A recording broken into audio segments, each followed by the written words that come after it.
Pemalsuan cuti sakit daripada kumpulan 2. Pemalsuan cuti sakit merupakan perbuatan mendapatkan atau mengemukakan sijil cuti sakit palsu tanpa justifikasi kesihatan yang sebenar.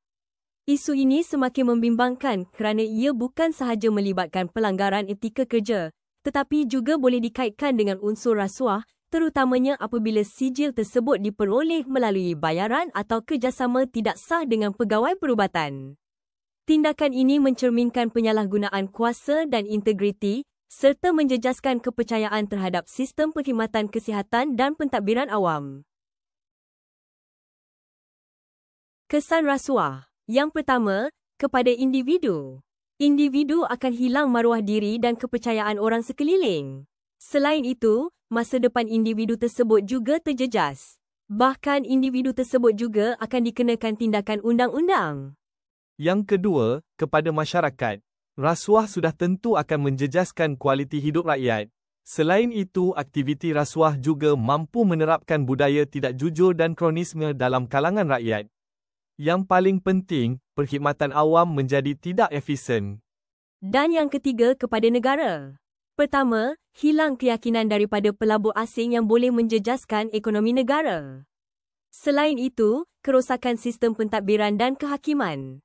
Dan AKHRI sekali, indeks persepsi rasuah negara merosot.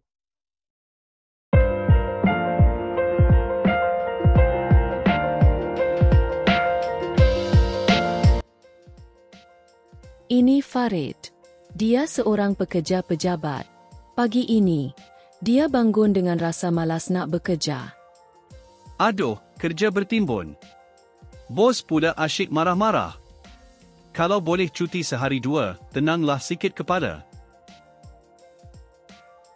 Akhirnya, Farid pun membuat keputusan untuk tidak pergi ke klinik. Sebaliknya, dia membeli MC dari kawannya, Kamal. Bro, kau boleh buatkan MC untuk aku tak? Nanti aku bayar.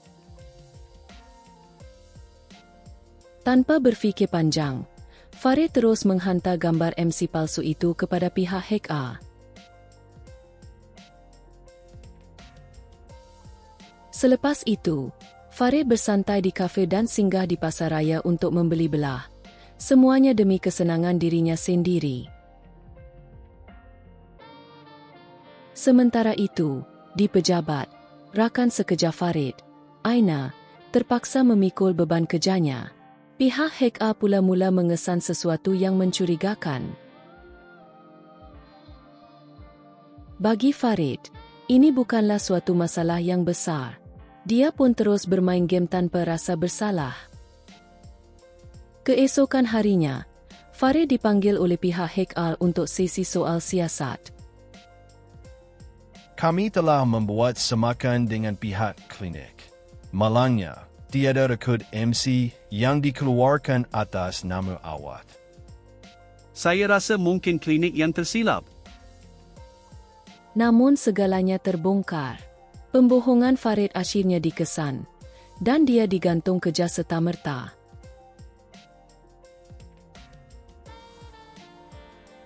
Tidak ramai yang sedar bahawa memalsukan cuti sakit adalah satu kesalahan jenayah. Tindakan ini boleh mengakibatkan hukuman penjara serta denda. Dari sudut pekerjaan pula, syarikat berhak mengambil tindakan tata tertib termasuk penggantungan atau pemberhentian kerja. Lebih buruk lagi, reputasi individu terjejas, sekaligus menyukarkan peluang untuk mendapatkan pekerjaan baharu. Perlu diingat bahawa cuti sakit adalah dokumen rasmi, bukan alasan untuk mengelak daripada tanggungjawab. Setelah kejadian Farid dimarah oleh pihak HR, Farid pun pergi ke taman seorang diri sambil termenung mengenang nasib. Hanya sebab sehari je nak cuti, aku dah hilang kerja dan juga maruah aku. Maka dengan itu, pilihlah dengan bijak hari ini, supaya tak menyesal esok. Jika anda benar-benar sakit, berehatlah. Namun jika sihat, bekerjalah dengan jujur. Jangan gadaikan maruah hanya kerana ingin cuti sehari. Sekian, terima kasih. Sekarang kita akan membentangkan tentang cara-cara menangani isu rasuah dalam pemalsuan cuti sakit. Cara yang pertama ialah penguatkuasaan yang tegas. Siasatan dalaman terhadap kaki tangan yang disyaki memalsukan cuti sakit. Kemudian, tindakan tata tertib seperti amaran, gantung kerja atau buang kerja jika terbukti bersalah. Laporkan kepada pihak SPRM iaitu Suruhanjaya Pencegahan Rasuah Malaysia jika terdapat unsur rasuah seperti pemberian wang kepada doktor ataupun pihak lain. Cara yang kedua ialah penambahbaikan sistem ataupun bermaksud peningkatan proses pengesahan cuti sakit. Contohnya penggunaan sistem digital iaitu EMC, kemudian pemeriksaan secara berkala di klinik dan hospital untuk memastikan cuti sakit yang sah. Cara yang ketiga ialah pendidikan dan kesedaran. Kempen kesedaran dilakukan kepada kaki tangan tentang implikasi undang-undang dan etika pemalsuan cuti sakit. Latihan integriti dan etika kerja secara berkala. Cara yang keempat, sokongan kerja. Sediakan sokongan kesihatan mental dan kaunseling kepada pihak pekerja.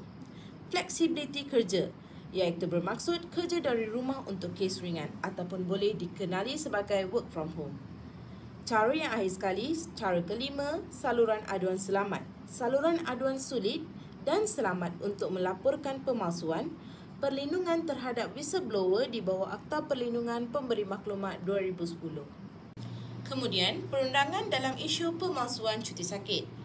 Perundangan yang pertama ialah Akta SPRM 2009 iaitu dikenali sebagai Akta 694. Di bawah Seksyen 16 dan 17, memberi atau menerima rasuah. Seksyen 18, memberi dokumen palsu kepada pihak berkuasa. Perundangan yang kedua ialah Kanun Keseksaan. Di bawah Seksyen 465 iaitu pemalsuan dokumen, Seksyen 471 menggunakan dokumen palsu, Seksyen 420 menipu untuk faedah iaitu cuti sakit palsu.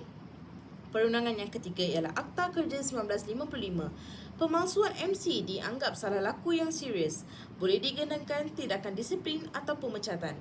Keseluruhannya, hukuman potensi bagi ketiga-tiga perundangan di atas adalah penjara, denda, sebatan ia bergantung kepada seksyen, rekod jenayah dan tindakan tata tertib.